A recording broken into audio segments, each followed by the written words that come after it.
Okay, we are playing. We're not playing Quest for Glory. We are playing King's Quest 3. I have already played Quest for Glory 3, and we are playing as the character known as Gideon. And this is some of a change from actually the earlier King's Quest games, in which both times you played as none other than King Graham, or I guess he was actually a knight in the first game.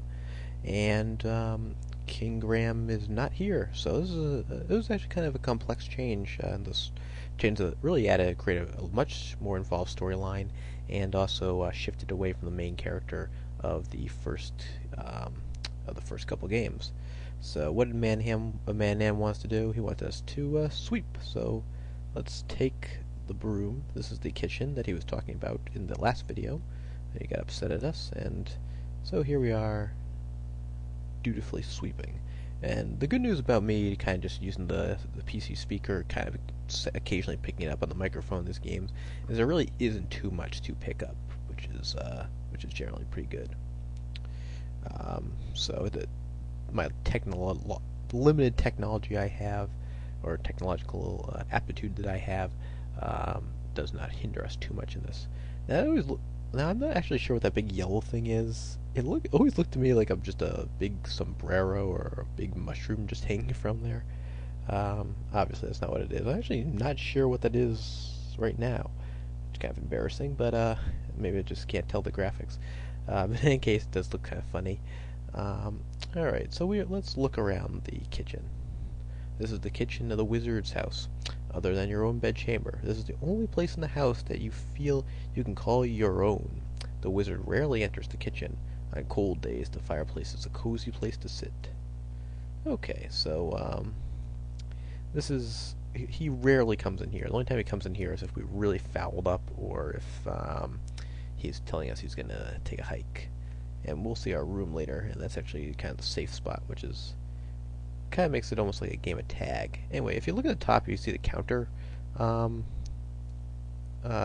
down, and that actually is useful because it'll tell us various things about Mannan when he's coming and going when we get a little bit more information. But for right now, it doesn't make too much of a difference. Okay, so let's look at the table. You use the heavy oak table when you prepare food for the wizard. Right now, there's a loaf of bread, some fruit, and a mutton chop on the table. Take fruit. Take bread. Take chop. You take the mutton chop. And, our buddy Mannanan pretty much makes us actually feed him at various times, so you do need that. I think you actually do have to act fairly quickly, because when you run out of food, he doesn't get too he's not too happy. I don't know if it actually replenishes. I don't think it does. The kitchen shelf holds many ingredients and kitchen implements for cooking.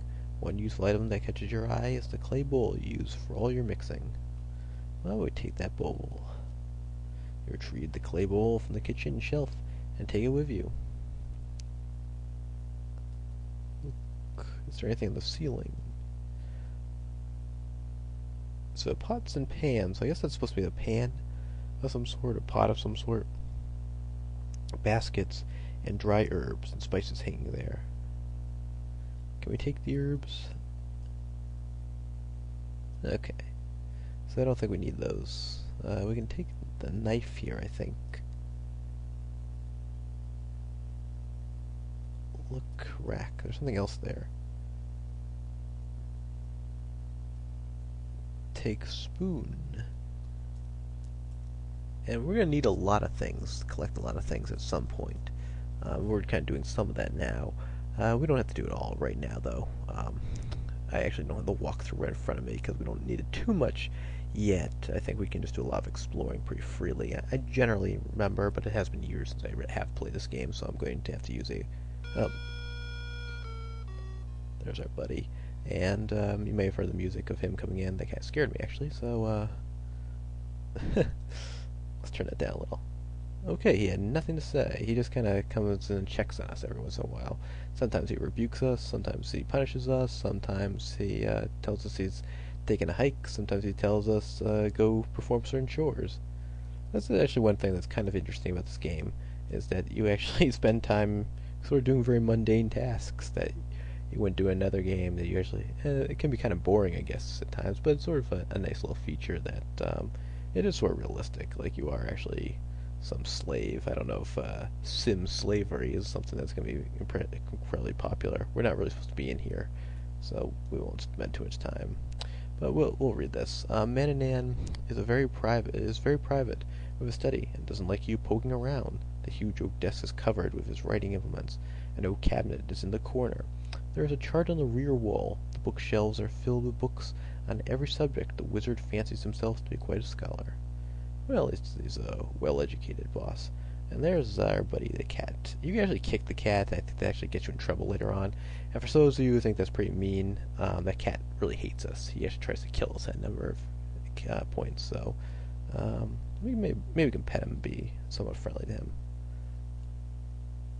Thought of doing anything nice to obscene ball fur makes you sick. Yeah, so I guess it's just a nasty little kitty cat who really makes our life miserable. Let's take a look at that picture. Oh, there's our buddy. See if he has anything to say. Gideon, I have decided to take a journey. Alright, and what that means for us, alright, is that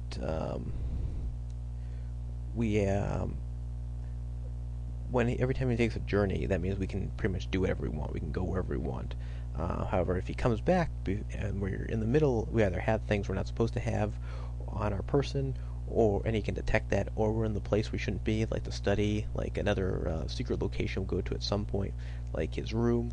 Then we get then we're in some trouble.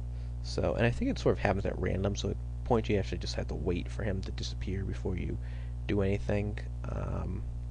And I don't want to really squander the opportunity, but we do have the benefit of being able to pause at times. I didn't want to waste a whole video just kind of walking through because of the time limit on this thing. I mean, I could have restarted like I sort of did with Gold Rush, but I didn't want to do that. I figured we could just explore, and so it's sort of still. So I apologize. It's a bit of an introductory video still. I'm still doing things. I'm still picking up things. I'm still looking at things. But I'm also showing you kind of the house, and so we're not moving ahead really to phase 2. I don't think the game really expects you to move that quickly early on, even though we probably could. What we're trying to do, I don't know how much of the story we get. I think it's either sort of apocryphal or just things or thing that's been introduced later in the game, later in the series, is that Gideon. I won't give too much away. I assume if you play King's Quest, you know some of the back additional story to this. But if you haven't, I don't want to ruin it for you. But I'll at least let you know that Gideon supposedly is in trouble. He's getting a little old for old Mannanan, I believe. Now that may actually have been something that's added later. But if that's not the case, that if that is the case, pardon me, then he's going to not be long for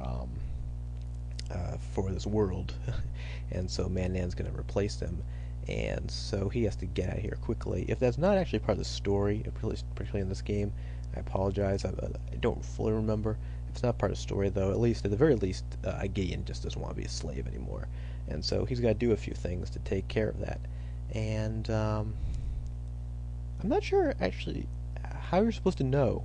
I don't know what clues you in, how you're supposed to figure it out, but you're supposed to get down into an area and find Mannan's spellbook and realize how you can get out of here, and you have to cast spells. I don't think anyone actually comes to you and tells you to do that, though, which is kind of interesting, kind of weird. They sort of have to figure it out for yourself. If not, I mean, you're pretty much just playing the game and being Mannan's lackey, and like I said, sim slavery is probably not the winningest game. So I guess the only thing I can remember is when you try to leave, and let's try to do that. I haven't. Let me. Well, we are running a little bit low on time, so next video, I'm gonna go a little over here than I should, but Next video we'll start off and we'll try to leave the castle.